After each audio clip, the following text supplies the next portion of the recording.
Hello and welcome to Sunday Express. My name is Mary Yambo.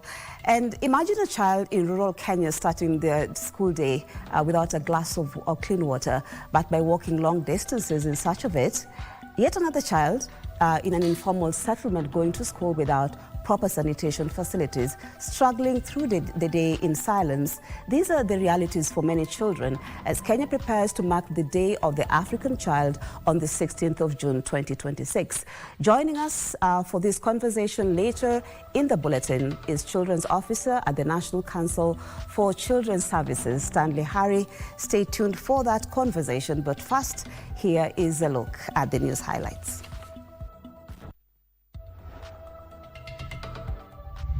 As a country with a very robust healthcare system, the best in our region, we are prepared for any eventuality.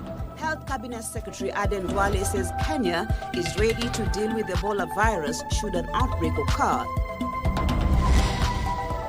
Braced for the verdict, impeachment judgment day looms for former Deputy President Rigathi Gachagua this Monday as he says he's prepared for the outcome. Where there's necessity for monuments and the site to be marked, the council is going to push to see some of those things are done. Changing the face of Shakahola, National Heroes Council to construct a heritage site in memory of Mekatilili Wamenza.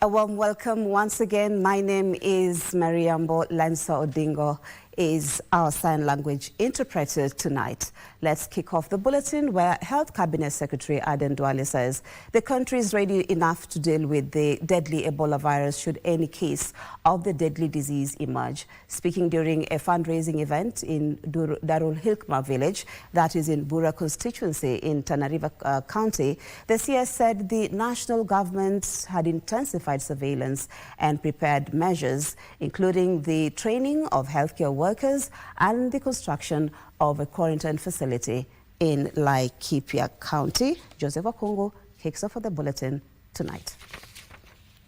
Days after hundreds of residents took to the streets in Nanyuki in protest against a proposed US-backed Ebola quarantine facility in Nanyuki, Health Cabinet Secretary Aden Duale says the facility is meant to enhance Kenya's capacity to deal with disease outbreak now and in the future. We will not wait for anybody to tell us anything. The public health, safety of our citizens is our top priority. Speaking during a fundraising event at Darul Hikma village, Bura constituency in Tana River County, Duale added that more than 800 health workers are currently undergoing training, while 29 counties have already identified response teams to keep the disease at bay. Our healthcare personnel, including the 170 healthcare workers who went to Liberia and Sierra Leone in 2015 to go and treat Ebola victims in that country, then are back. They are here in the country. They are undergoing training. I'll meet them tomorrow. We have over 800. We are continuing to train. These as Roots Party leader George Wajakoya and Sabuti MP Caleb Amisi have joined the growing opposition to the government's plan to establish an Ebola quarantine center at the Nanyuki Air Base in Laikipia County. Speaking at Mirangine in Ol Kalou constituency when they campaigned for Renaissance Movement Party parliamentary candidate Timothy Kariuki ahead of the 16th July by-election, the two politicians criticized the move, describing it as ill-advised and potentially dangerous to the lives of Kenyans. Saa hii mnasikia Ebola. America is a superpower. Inaenda kule Kongo, watu wameshikwa na Ebola, wanaleta hapa Laikipia. Inaleta Burundi, watu wako na Ebola, inaleta hapa Nanyuki. Kenya does not have facilities for Ebola. Haina. America has got classic facilities ya kutibu hawa watu. Why would you choose our country to come and demystify? Legislators from Nyanza region have in the meantime called on the government to strengthen measures to prevent the spread of Ebola through cross-border activities on Lake Victoria. Ukienda katika visiwa kama Remba, utapata East Africa nzima wako hapo.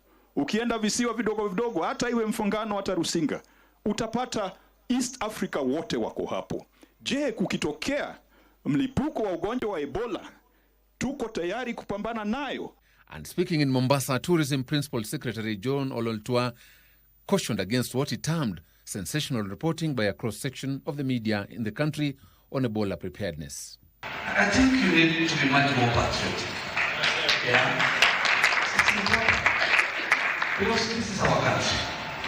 You know? We cannot have any other country. So it's good to communicate. So that the communication comes out clearly.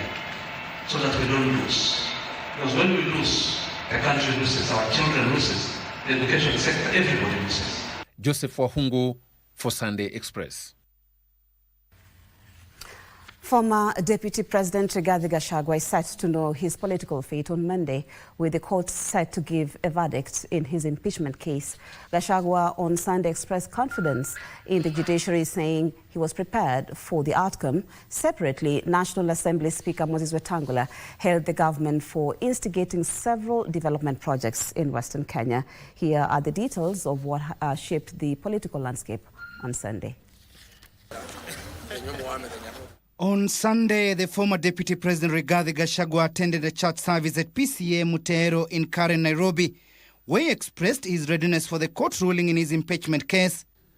I have confidence that our judiciary is independent, is impartial, and will give justice to Rigathi Gachagua and millions of his supporters across the country. Gachagua called on his supporters to remain calm and peace ahead of the ruling in the case, which has been ongoing for the last 2 years. If the ruling goes the other way, it is still okay. We'll still have an opportunity to go to the Court of Appeal and follow the legal remedies that has been provided by the Constitution. We are still here. We are standing strong. His Excellency has built a team together with our mom, Pastor Dorcas. They have stood with millions of Kenyans. Elsewhere, a section of leaders led by Jubilee Deputy Party Leader Dr. Fred Matiang'i have faulted the government over what they described as excessive taxation of Kenyans. Wafanyikazi saa hii wale wanafanya kazi, employees in government and outside government, saa hii mshahara yao ni nusu. Ile ingine yote inaenda kwa hii mambo inaitwa taxes. Almost half of our salary of an employee. In Kenya, if the church or the religious communities did not invest in education, we will not have the institutions we have. Method is nyinyi kwanza ndio example. The investment you have made in the education sector, on a university and so on, you should be listened to, and so on and so forth. In the meantime, the Speaker of the National Assembly, Moses Wetangula, called on the youth to register as voters to participate in electing leaders of their choice in the upcoming polls. Ni kuwarai vijana, kwa sababu wengi wenu ni vijana, kwamba ni muhimu kupata silaha ya kisiasa. Na silaha ya kisiasa ni kipande yako na kura yako. He lauded President Ruto's government for driving development in Western region. Wetangula pointed key flagship projects including the 8 billion shilling level 6 hostel, road expansions and the modern railway network, which he said will act as a major economic catalyst. Tumeweka 8 billion shillings kujenga hiyo level 6 hospital. Ikimalizika, hakuna haja ya kwenda Eldoret MTRH, hakuna haja ya kwenda Nairobi, hakuna haja ya kwenda Kampala Mulago. Tutaenda wapi? Hapa Sichei. Timothy Kipnosu for Sunday Express. Senior government and political leaders have thrown their weight behind UDA parliamentary candidate Muchina Nyaga ahead of the July by-election for the Ol-Kalou parliamentary seat. Speaking at Ngorika Trading Center during a Thanksgiving ceremony for Paul Waiganjo, who lost the DCP party nomination, the leaders, including Tourism Cabinet Secretary Rebecca Miano, described Muchina as the most suitable candidate to succeed the late David Kiaraho and continue championing development in the constituency. Also present was Energy Principal Secretary Alex Wachira, who reaffirmed the government's commitment to rural electrification, announcing plans to connect more than 2,000 households to electricity by December this year.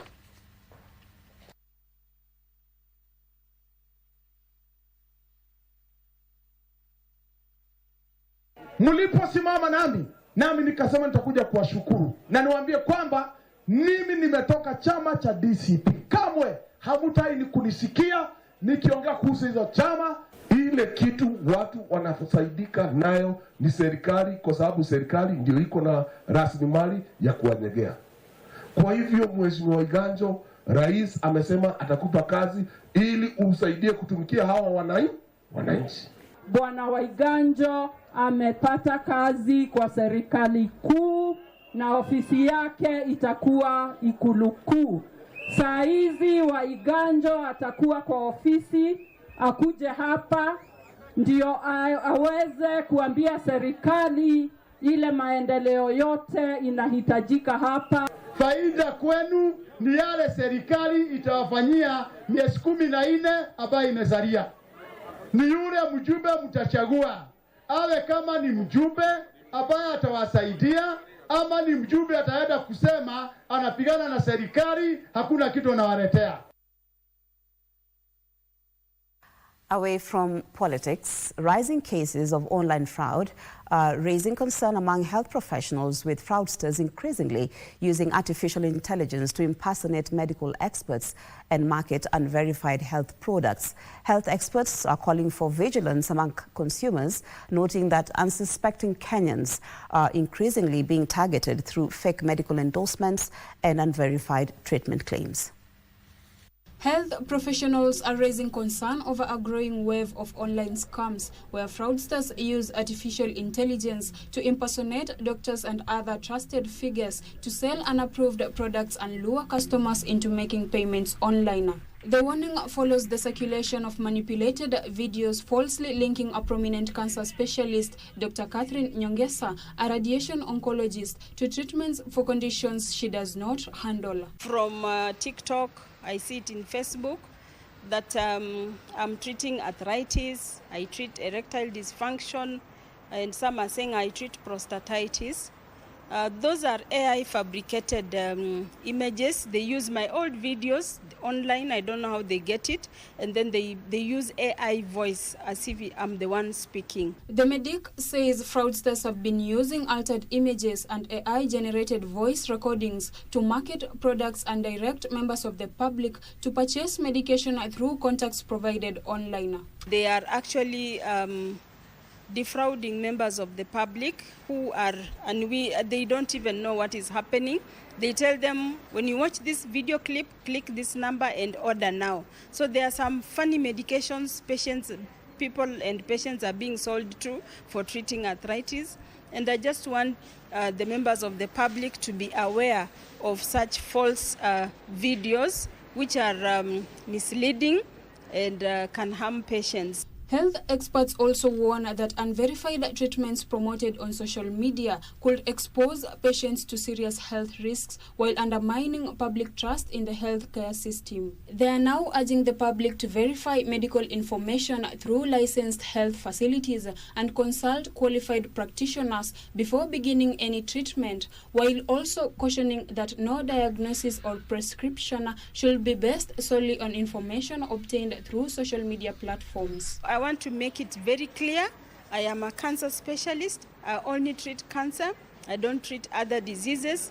And please, if you are a patient, don't get treated on TikTok or on social media. Go to a hospital, see a specialist. Noel Ongeso for Sunday Express.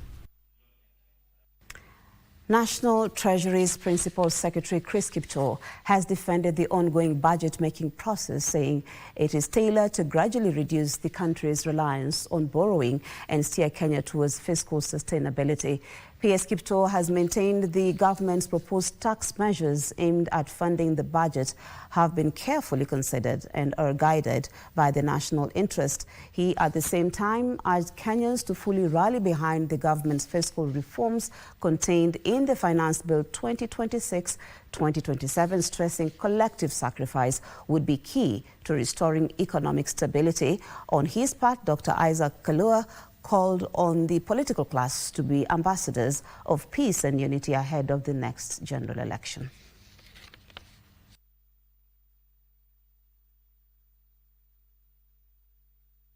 Our expenditure is much higher than revenue.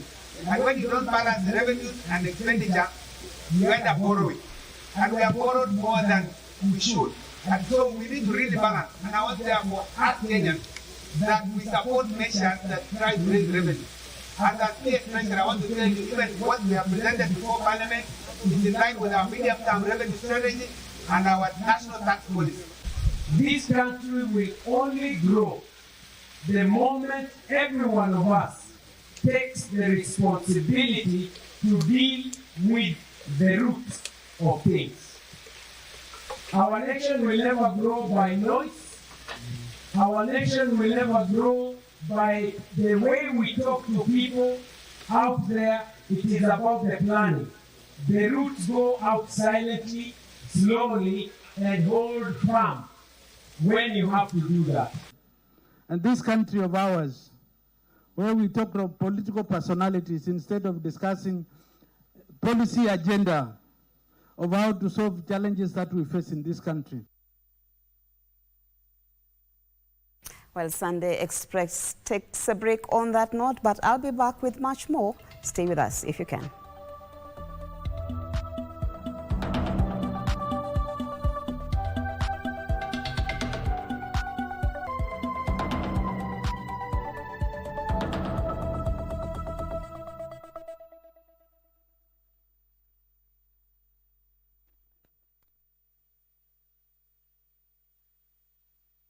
Wakenya, ni wakati mwingine wa kuhakikisha kuwa umefile KRA returns. Je, uko rada una challenge yoyote? Usiwe na shaka. KRA wakishirikiana na KBC Channel 1 wanakuja hapo ulipo kusaidia kufile returns na kulipia ushuru wako. Jiunge na msafara wa KRA Roadshow, uwe fiti mambo ya returns. Ijumaa tarehe 19 na Jumamosi ya tarehe 20 mwezi Juni, tutakuwa na mobile clinic mjini Kisumu katika maeneo ya Kenyatta Ground na opposite Palmas Hotel. Mjini Kisii tutakuwa katika eneo la Capital Roundabout.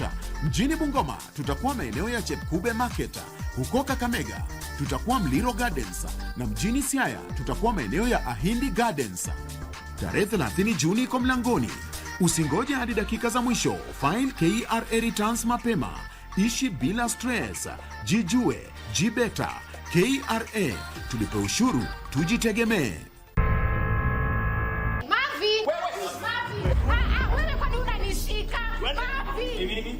Easy. I am clean. So this leaves you. See. Who's his hey? Mwanamke anajaribu, si ndio? Kama sijamuona. Sijamuona madam. Hello. Who's this?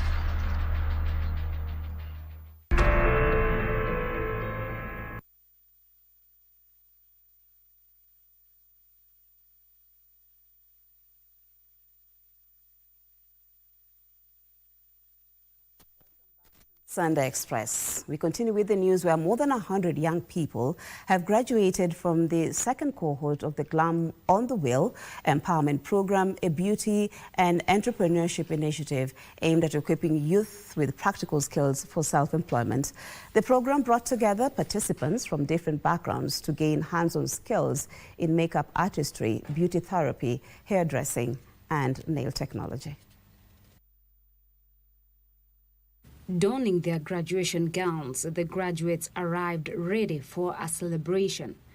Their faces lit up with smiles and anticipation. After a week of intensive training, they stood poised at the threshold of a new beginning, ready to step into the world of beauty and grooming and to turn their newly acquired skills into a source of livelihood and opportunity.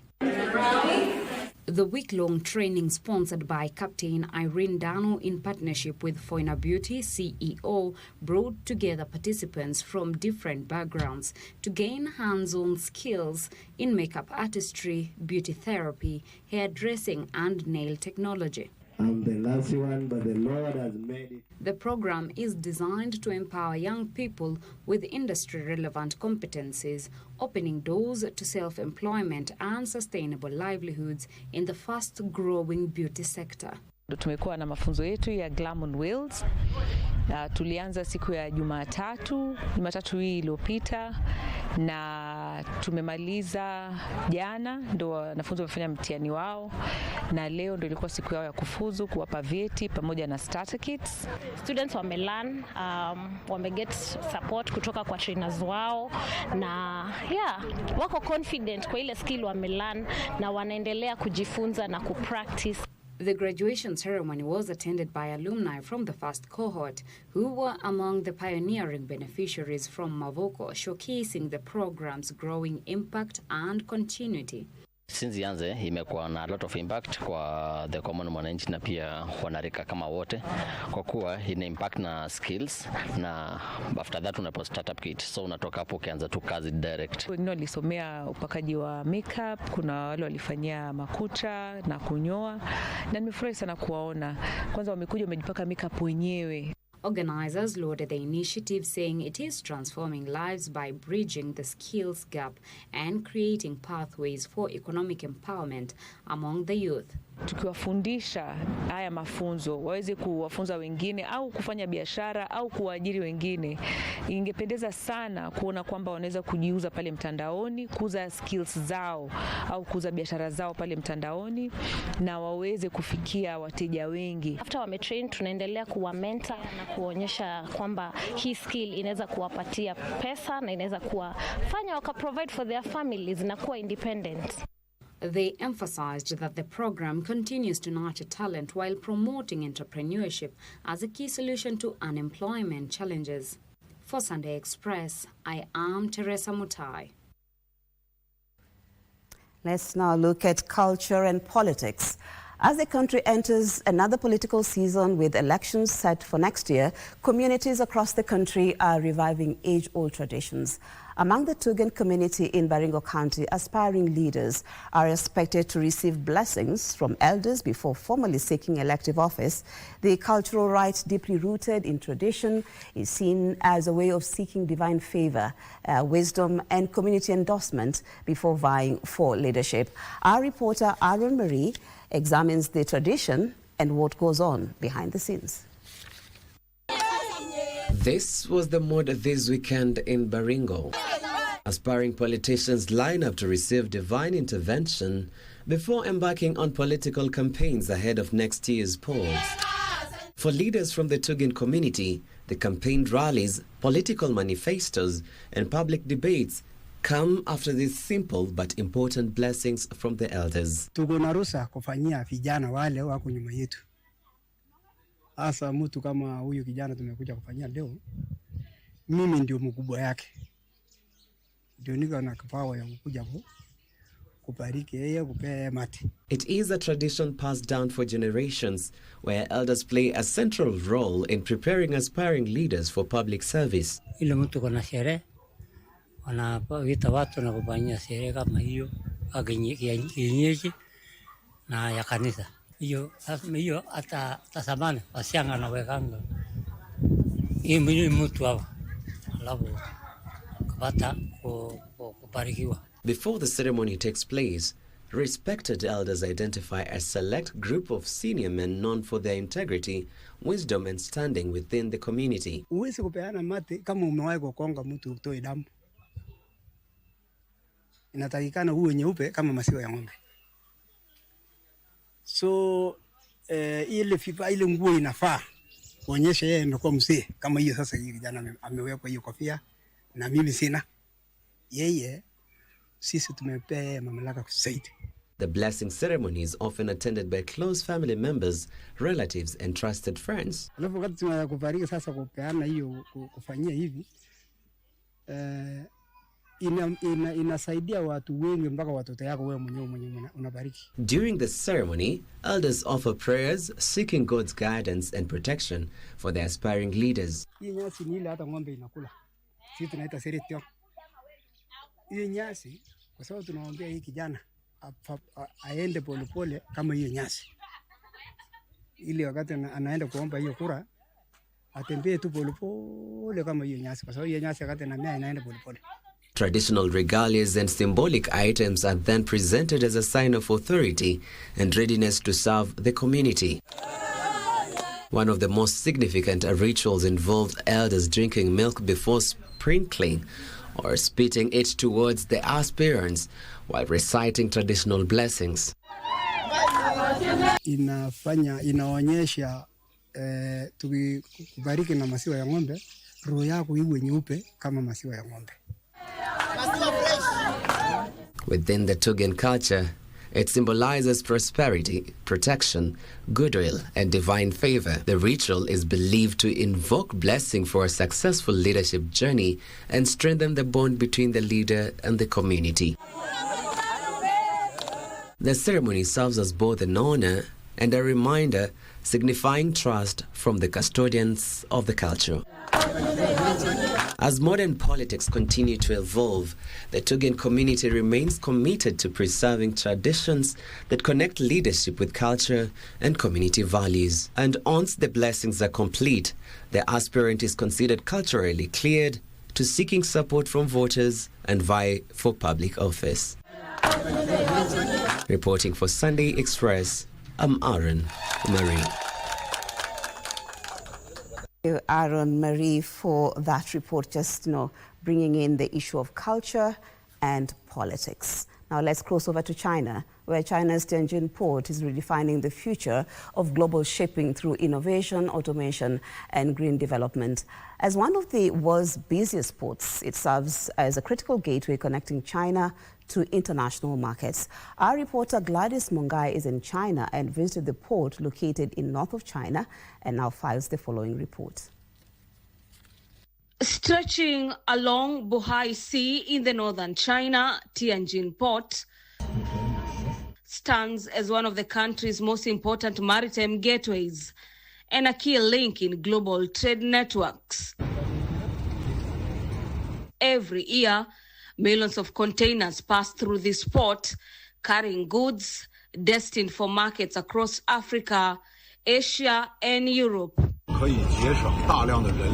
have a lot of partners, and we have handled a lot of cargoes from African countries. And as for our company, we have already had 2 routes to African countries. One is to West Africa, and the other is to South Africa. Tianjin Port is attracting global attention for embracing technology. The port has invested heavily in smart logistics systems, automated terminals, and artificial intelligence, transforming traditional shipping operations into a highly effective global digital ecosystem. Adoption of intelligent equipment and intelligent IT systems, we can reduce the use of manpower, and by using less manpower, we can reduce the cost of companies. At Tianjin Port are moving without human intervention, and the officials at the port say this has reduced the turnaround time in terms of docking of the ship and the release of the consignments into various continents. At the automated container terminal, giant cranes operate with remarkable precision. We can improve the capacity of operations, and we can also help the ships to go in and out the port very quickly, and we can reduce the stay of the vessels at our port, and we can improve the through-output capacity and the handling of cargo ships at our port. While autonomous vehicles transport cargo without drivers. The port is also playing a significant role in the strengthening of global connectivity under the Belt and Road Initiative, supporting economic cooperation between China and countries around the world. Behind me, trade and technology are seemingly moving side by side, and as automation changes operations at Tianjin Port in China, this particular port in Beijing, which serves a number of continents, is proving to be the future of global shipping and commerce. Reporting for KBC Channel 1 from Beijing in China, my name is Gladys Mungai. Thank you, Gladys Mungai, reporting there from Tianjin in China.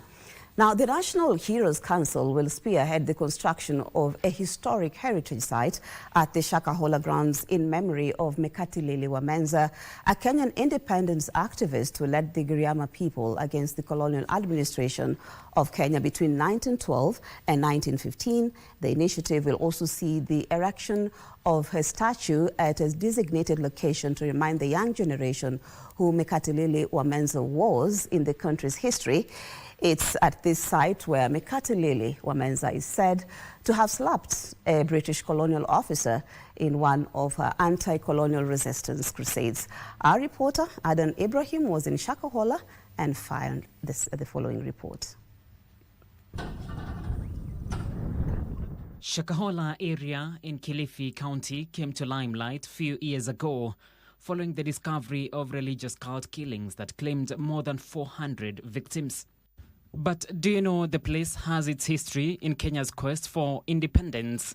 Well, it is here where Mekatilili Wamenza, a Kenyan independence activist who led the Giriama people against the colonial administration of Kenya between 1912 and 1915, slapped a British colonial officer.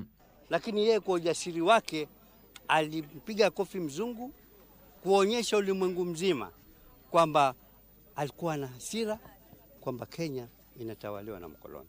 Kwa hivyo nasikia. It is against this backdrop that the National Heroes Council, in partnership with the Kilifi County government, has embarked on an ambitious plan to recognize the late freedom fighter posthumously. Heroes Council wametambua juhudi ambazo huyu mama alizifanya. Na sasa hivi tuko pamoja, tunashirikiana mpaka tuweke kielelezo cha kumbukumbu zake. On this day, the entire family of Mekatilili Wamenza assembled at Shakahola grounds for the memorable event. The ceremony began with the cleansing of the ground following the recent cult-like tragedy that left more than 400 people dead. Kama mtoweka wapi tutaenda kukaa tujue tutaweka wapi, lakini msimsahau mama na yule wanja ambaye ametajwa hapa. Mameleta pamoja na huyo mama.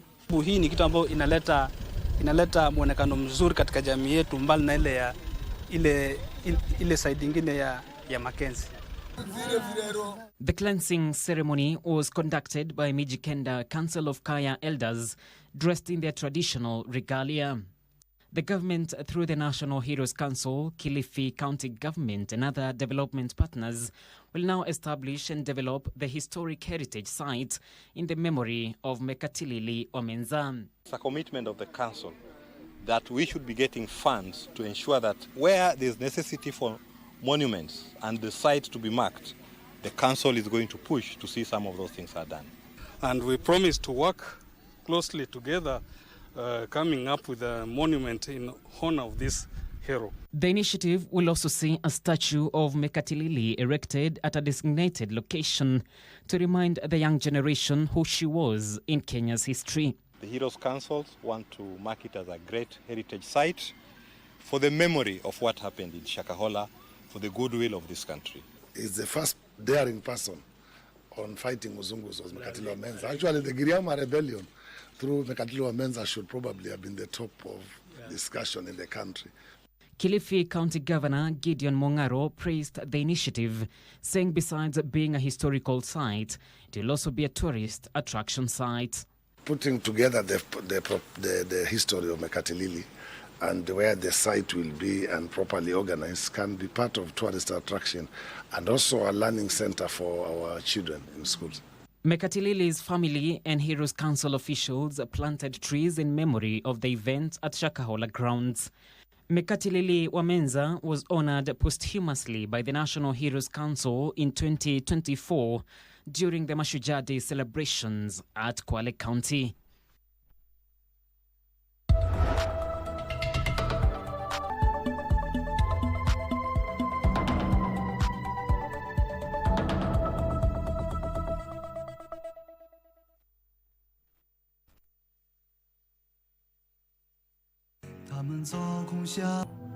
There is only one way to save the both of you. What is it? I promise you, I'll pick up where you left off. Charlie. Huh? We don't have too much time. The chain is beginning to tighten. Wait! You make it sound so easy. This is serious. A little puppy love isn't going to solve all this. As the saying goes, roll with the punches. Starting right now, Rakshasa is in your hands. 他们操控下的傀儡。Mavi! Mavi! Wewe kwani unanishika? Mavi! Easy now. Easy. I am clean. So this leaves you. See? Who's he? Hey! Mwanamke anajaribu, si ndio? Kamona. Sijamuona. Ah? Sijamuona madam. Hello. Who's this?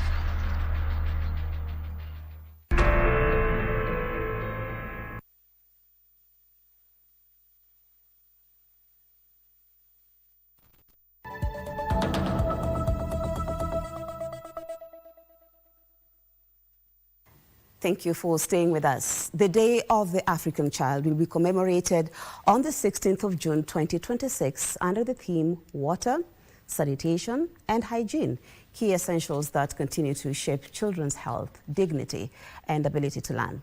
What does this mean on the ground and what is being done to address these challenges? I'm now joined by Children's Officer at the National Council for Children's Services, Stanley Harry. Thank you so much, Stanley, for coming to the studio. Thank you. Karibu sana. You know, so the Day of the African Child being commemorated on the 16th of June. That's going to be next week, I think, on Tuesday. Yes. And so the Day of the African Child is very significant. But before we delve into the issues affecting the African child, maybe you can just give us a brief of what this commemoration is all about. All right, thank you. First, my name is Stanley Harry. I'm an officer from the National Council for Children's Services, and that tells you about we do about children. Yes. And today, as we think about, we talk about DAC. DAC simply means the day of African child. And when you talk about these days, we want to remember why. What's the origin? What's the history and the significance of DAC, Day of African Child? First, we know that this day, the children in South Africa is 1976, when the children in South Africa protested. Actually, it's not protest. They raised issues about poor education. They were forced to do their studies and education in African language. And so it was a form of discrimination against education, the type of education they were given in the South African during the apartheid. You see, that's 1976. Yeah. So the reaction of the apartheid government was to open fire against the children, killing many and hurting many. From there came a resolution that we must think about how, whenever we think about children, protect their rights, because education is one of their rights, and that's why they were protesting. And so from there came the history of DAC, Day of African Child, commemoration of what happened in South Africa, what they usually call Soweto Rebellion in 1976. June 16th. Okay. Yes. Thank you, Stanley, for just briefing us on what the Day of the African Child is all about. Yes. And it's in commemoration, definitely, of the protest in 1976, as you've mentioned. Yes. But let's look at the theme for this year, which is sanitation, water, sanitation, and hygiene. In short, it's WASH. Yes, WASH. Yes. So why is this a very critical issue? Well, in every commemoration day, there is a theme that is given by the Committee of the African Experts for Children on the Lights, and they give themes depending on the needs of the children. Every year we want to think about the children, their needs. Every year we have this theme. Now this theme for the year is WASH, like we say, because we see it's one of the needs actually is, and actually it's not so much of an aid per se, but it's one of the rights of the children. If you go to the Convention for the Rights of the Children, in one of the pillars is WASH, that the children must, the governments of the world, actually it's from there, the governments of the nations of the world must provide WASH for their children for proper health and proper development of the children as one of the rights. So WASH when we commemorate this, and I think it is to your wisdom, they say, this time you are stopping all the activities we're doing for the nations. Let's think about our children. Let's think about wash. Give them water, sanitations, and give them, because this is one of the critical issues probably that the nation might forget, not nation, people, communities might forget. We give them food, we give them whatever, education, we are good in those, but we might forget some of those critical issues like wash, sanitation for our girls. We will forget about, if they are not healthy, these children, if there is no hygienic environment, we don't expect this unit to go in health. So it is very critical part of it as a right and also as an important aspect of the development of the children. Indeed, water, sanitation and hygiene is very important. It is. When it comes to even just their health Yes. and all that. Yes. You know, I was recently in Bungoma, Yeah. where they're dealing with neglected tropical diseases, and one of the issues there really is the water and sanitation. Yes. You know, that actually is driving this, but definitely something is being done about that. But That's maybe you good. paint for us a picture. Could you give us, like, maybe how many children are affected by, you know, wash issues in Kenya? Well, we may not have actual data per se, but we can talk about it and say that the government is doing a lot in this area. If I may pick a little bit of it and talks about the purpose as bringing this DAC. Right now we are talking, we have a team in Marsabit, pre-DAC. And then the next thing we go in there. And when you talk about this one, we know we have an act, 2016 Act on water. That means that every child, if you look at acts, the laws themselves say that every child has a right to clean water and safe water, including sanitation and those. So even we might not have the actual data as per se, but with the law, that requires the county government, the national government, everybody, including the communities, to make sure that these children, wherever they are, they have access to safe water, drinking water, hygiene. It is all of us, not just the government, not just the data, all of us within the communities that you should be sure that children have access to these commodities, essential commodities. Of course, collaboration, like you're putting it, is Yes. very, very key. Very critical. But would you be able to tell us, like, which regions, you know, children in which regions are most affected when it comes to... Of course, your guess might be as good as mine. As arid areas, semi-arid areas, probably they might have not shortage for probably. But then when you come to some other places, probably the issue would be probably sanitation. When you talk about congestion, urban areas, those places could be suffering from, the problem might be different. However, like we are saying is that we have all these ones, the government promoting water harvest for schools so that these schools can have these accesses. We also have expanded water supply for infrastructures. We have so many of them. If I had time, I would go through a number of issues the government is doing, and probably we are not there yet. I must confess we are not there yet, but the government is doing the best we can. If I have to go through all the list that you can tell about the government doing things, we as well might swear that the children of Kenya might as well be so much accessing these commodities. Yes. I mean, we've seen stories of, you know, children missing school because of water issues, you know, in different parts of the country. Yes. Northeastern, you know, who are struggling with water and all that. But maybe you could just paint for us a picture. We might know, but how does this affect children's education? Well, it does, because once the children, if children do not have access to clean water for drinking, that tells about their health. If they are sick, they are not going to go to school. It talks about if we cannot be able to provide sanitation pads for girls when they're going to school, and those it's all over. It's an issue that should be taken seriously by all stakeholders. That's another important issue. They might not go to school.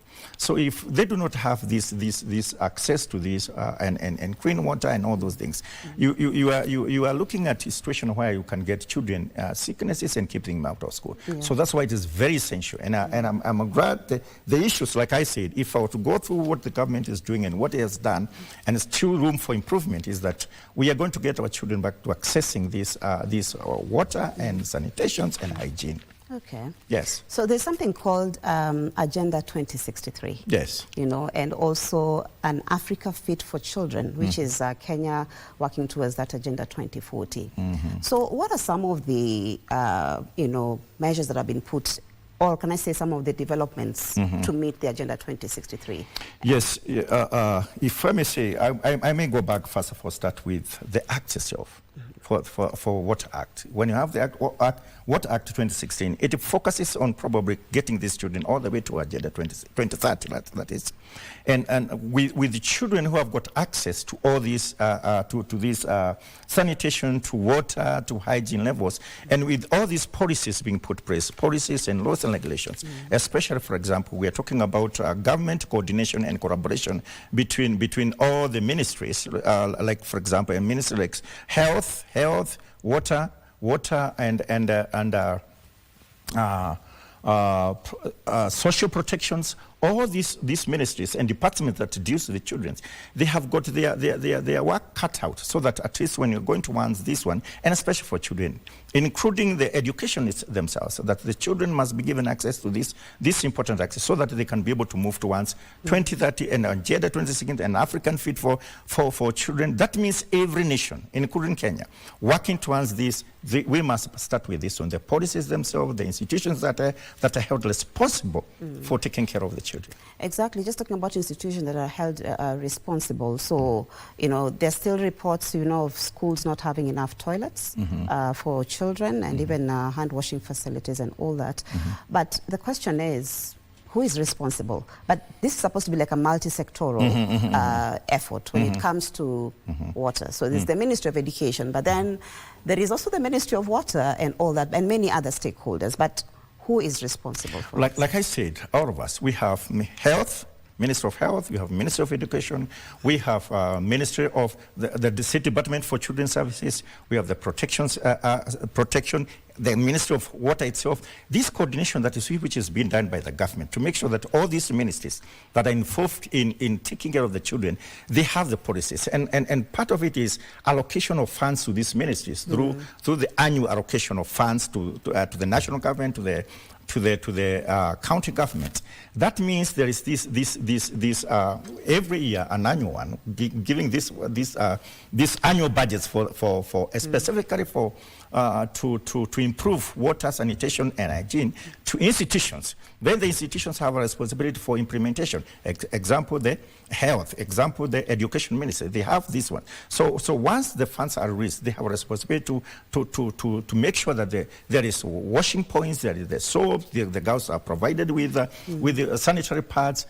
Because the professions of farming, as much as they might not be as much, including the society themselves, the communities themselves, they need to take care of their water, the resources, the ponds, the dams allow them, the streams allow them. All these resources must be put together by all of us. So we are all stakeholders towards this, making sure our children are safe, accessing this water, accessing the hygiene points and washing and all those, and especially in centralized institutions like the education sector. Yeah. Yes. And just talking about funding, do you think probably other priorities in the education sector are taking, are being given more focus than probably WASH issues? I'm not very sure about that because when money is allocated to institutions, it's on budgets. This is what we are going to do. We are going to buy books, we're going to pay our teachers, we're going to bring more water, we're going to talk all the stakeholders. So probably, like I said, we are not there yet. But what we're doing, including harvesting, the tanks supplied to schools, and all these ones are geared towards achieving this 100% of our children to be able to achieve these amenities. Okay. So what are some of the, you've mentioned, something is being done about the projects and all that, but are there, ways of monitoring and enforcement, to ensure that, just like the way they monitor schools, especially because we're talking about children, so monitoring of education levels and all that. So are there measures? Oh yeah, because every year, every government institutions, we submit our reports. We assessed, we give you this amount of money, and this amount of money you requested was supposed to go to this agenda, was supposed to go to this. So when we are filling our performance, see what you call the performance contract. Every institution must give their performance contract. Did you buy water? Did you buy soap? Was this sanitation things we're talking about, accessing to water, sanitation, and hygiene, should be there in their budgeting when they are given this funding. So every one of us, there is a way of government monitoring, and this one is submitted to the government through the PS and the CS are in charge of those ministers. So every year, you see, for example, NCCS, we have this contract. We report and we give our reports on performance contracting, how we have done, what we have done with the funds, and if there is anything that we did, if it was not there, it cannot be budgeted. But to my knowledge, all the institutions which deal with these children, sanitary, water, and hygiene is at the top list of what we may call the requirements of our budget. Okay. Yes. So, like you've rightly mentioned, there are monitoring and evaluation when it comes to that. But what happens? How do you hold, can I say, institutions who are not implementing these? Because we've had complaints sometimes, especially when you talk about hygiene, when it comes to girls, sanitary towels and all that. What measures are there, or what is in place to hold some of these institutions accountable, if at all there is? It is, because once you're submitting your performance, what did you do? Why didn't you do it? If you cannot perform this one, then there's no need for us funding you in this one, because you cannot do it, and you don't want to lose funding because you could not do it. Okay. So in this part of evaluation, you don't want to lose part of what you're supposed to be given for the budget because you could not do it. Okay. Yes. So what is the children's office, which you represent, doing to improve issues of water, sanitation, and hygiene? Great. Right now, when you come to this one, we have two. Right now, we are doing. We have a team in Marsabit, sensitizing, and when part of the events now, the dark one, we are doing 4 things. And we take advantage of this. One, we bring all the stakeholders together, the government, the national government, the county government, UN agencies, all stakeholders. We invite them to these ones. Okay. We are inviting them to ask them to recommit themselves to protection of children. And part of protection is provisions of some of these basic things. 2, we are creating awareness. Children need clean water. Children now, for example, we have this team in Marsabit right now. The purpose of going there to tell the Marsabit communities, we are creating awareness. We are promoting advocacy. We are celebrating Miles Made because we have done quite some well. We are not at zero. And we are not at 100, we are not at 0. So we want to look at this and say, hey, guys, why are we doing well? We have done well this one, we have been doing well this one, we need to improve this one. So celebrating progress may give us even more morale, and going back to our budgeting and says, hey, we need more money. So the last one is that we're mobilizing these stakeholders. When you're mobilizing stakeholders, you're telling them, whatever you are doing, you want to look at this issue for children. Access to water, access to sanitation, access to hygiene is not an option. And so we mobilize all these ones. The part of it is this one. Okay. Right now they're doing a lot of advocacy there and a lot of creating of awareness. Yes. Thank you so much, Stanley, for coming into the studio and just elaborating for us what is happening in as far as the Day of the African Child is concerned. I just want to give you a few seconds to tell us what to expect on Tuesday in as far as the Day of the African Child is concerned. This Tuesday we are doing launching, but the celebration is coming on 19th. Okay. So we have the pre-DAC this Tuesday on 9th. This is like an awareness opening. It's like an advertisement. We are coming and we are calling all the nation to now stop. Stop your busy schedules. The nation now must stop. Let's think about our children. We create awareness and we tell them now, those who can do something little, those who can harvest water, those who can do whatever they can do to want their children. Children, we see this, children business is everybody's business, in community, in everybody. And sometimes we don't want to see us keep on saying it's the government. Who is the government? It is the media. It is all us. We create awareness, and until this child access this one, the little we can from the communities. This is what we expect to see from Tuesday. These guys are going there, they are creating awareness, they are promoting advocacy, they are celebrating, and then from there, we learn the celebration will be in Homa Bay County. The same thing we want. We have got nothing else we want to, is just tell people, here are our children, we have a responsibility. Thank you so much, Stanley. Thank you so much. Like they say, our children, our future. That was Stanley Harry, Children's Officer at the National Council for Children's Services, speaking to us on the Day of the African Child, whose theme is water, sanitation, and hygiene. I hope you've been able to learn 1 or 2 things in as far as the Day of the African Child is concerned, but stay tuned because we still have more to come. Bernard Okumu will be coming up next with the sports news.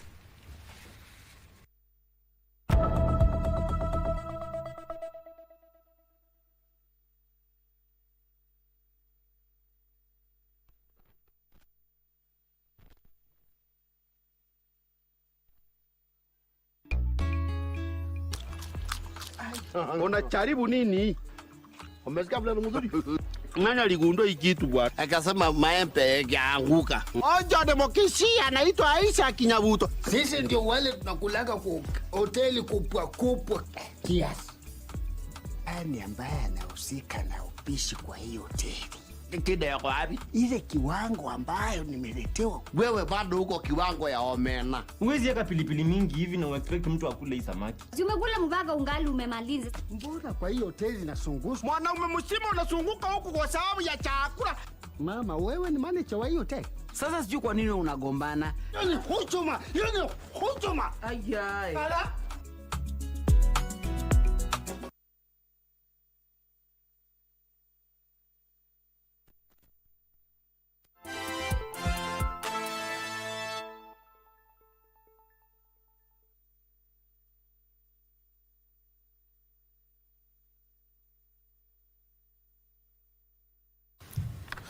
And thank you so much for staying with us. It is time for the latest from the sports desk with me, Bernard Okumu. President William Ruto has congratulated the 2026 FKF Premier League champions Gor Mahia for reclaiming the league title, describing the club as a symbol of excellence and consistency in Kenyan football.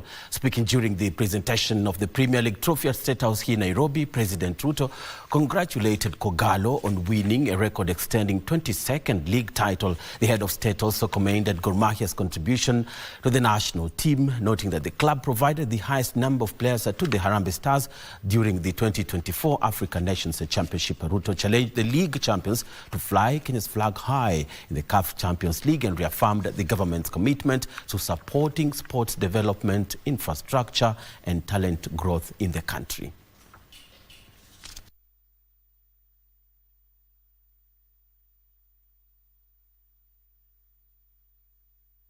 In fact, in the next 1 year, we will have completed close to 28 new stadiums in Kenya, including stadia in places where people may think that they are not a priority.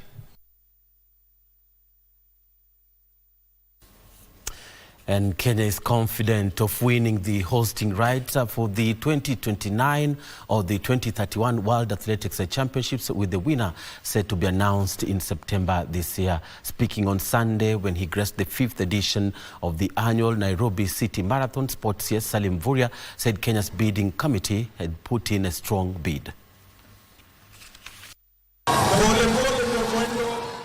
The CS said the success of the Nairobi City Marathon and the government's commitment to upgrading sports infrastructure are key in building a strong bid. Happily, this time we are still going on with the compliance issues. We hosted the World Athletics delegation last month, and we are on schedule to make sure that we are able to place the bid with all the compliance required. So this is very, very important. Former National Olympic Committee of Kenya President Paul Tergat alluded to the rich athletics talent in the country and Kenya's dominance of the sport at the global stage as crucial in drumming up support for the bid. For us, I think it is very important, whatever that we are doing. Remember that Africa, we have never hosted World Athletics in ever before. So Kenya coming forward to bid for it, this is something that we want. We are hoping that this time, in 2027, 2029, we'll be able maybe to get this opportunity to host this World Championship in Kenya. Nairobi is bidding for the global showpiece alongside London and Addis Ababa. Enoch Kipkemboi and Joy Kemuma claimed victories in the 42-kilometer on Sunday, bagging the top prize of 3.5 million shillings each. Kipkemboi clocked 2 hours, 9.33 minutes, followed by Robert Kwambai and Shadrack Nduiyo in second and third positions, respectively. Kemuma crossed first in the women's marathon in 2 hours, 27.46 minutes, ahead of Jacinta Chepkoech and Nancy Jableting, who finished second and third positions, respectively. Nimetrain tangu mwezi wa 4. Sijaenda any competition because nilitoka Lisbon and then nikakuja nikapumzika kidogo and then nikarudi mazoezi. Race imekuwa haikuwa rahisi, but for me I was targeting to beat a BB this time na nimeipata. Brian Koga and Doreen Kibet emerged victorious in the 21-kilometer races. Over 17,000 participants took part in this year's edition. And away from athletics to rallying now, where barely weeks after the disbandment of the WRC Safari Rally Secretariat, the government has appointed veteran rally driver Carl Tundo as the Chief Executive Officer of the WRC Rally Project. The appointment was made through a special Kenya Gazette notice issued by Sports Cabinet Secretary Salim Vuria, who also revoked the appointment of Charles Gasheru, who had been serving a 3-year term since February 2024. Tundo's appointment follows a complete overhaul of the Safari Rally management structure after the Secretariat, appointed in 2024, was officially disbanded last month. Tundo's first major assignment will be to secure the inclusion of the 2027 WRC Safari Rally in the World Rally Championship calendar.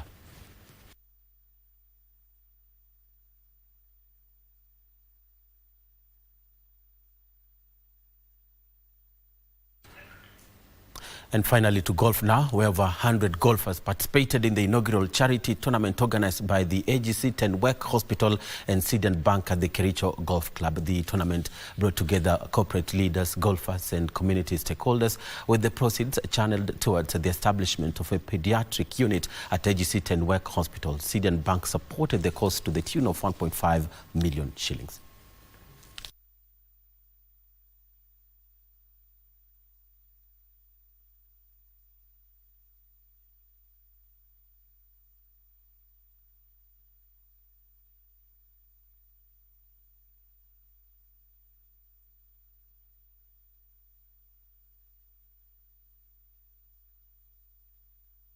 This golf tournament is a charity event. We've planned to support some of the needs in the hospital, the compassionate needs of the patients who come through our facility but may not afford the care or the bills. So we've been innovative in terms of coming up with ways and means of supporting them. We've been able to partner with Tenwek and other corporates on this worthy cause of raising funds to support some of the work that they're doing. As the CEO of Tenwek has just said, there are a lot of children who go to the hospitals malnourished, and so they first have to be nourished before they can actually be treated. And we felt that as a bank, it's important for us to participate in this activity as part of our contribution to society. Remember, you can get all this and other stories on our KBC website. That's www.kbc.co.ke,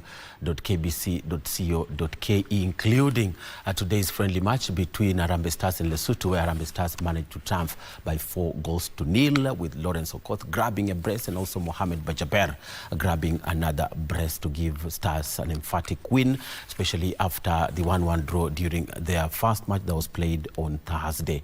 And remember, also next week on Tuesday, Harambee Stars will be back. Harambee Starlets, or rather the women's team, who are also in Southern Africa, that's in Zambia, playing in a 4-nation series. They'll be playing Lesotho in the 3rd and 4th place playoff of the series that brought together 4 teams after losing through penalties to Zambia yesterday. That's how we do it. Thank you so much. Wishing you a great week. I'm Bernard Okumu.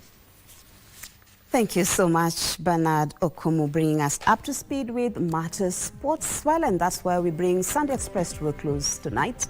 Thank you as always for your time, your company, and for making us part of your evening. From all of us here, have a good night and a productive week ahead.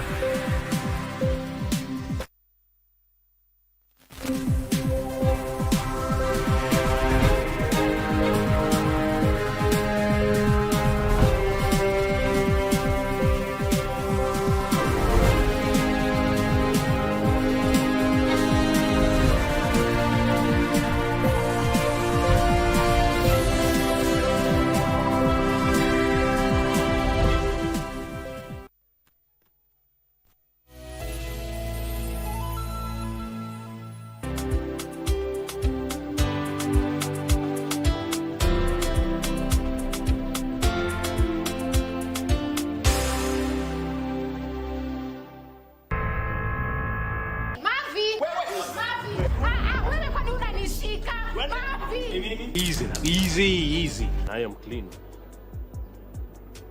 So this leaves you. See? Who's he? Hey! Mwanamke anajaribu, si ndio? Kama sijamuona. Ah? Sijamuona madam. Hello. Who's this?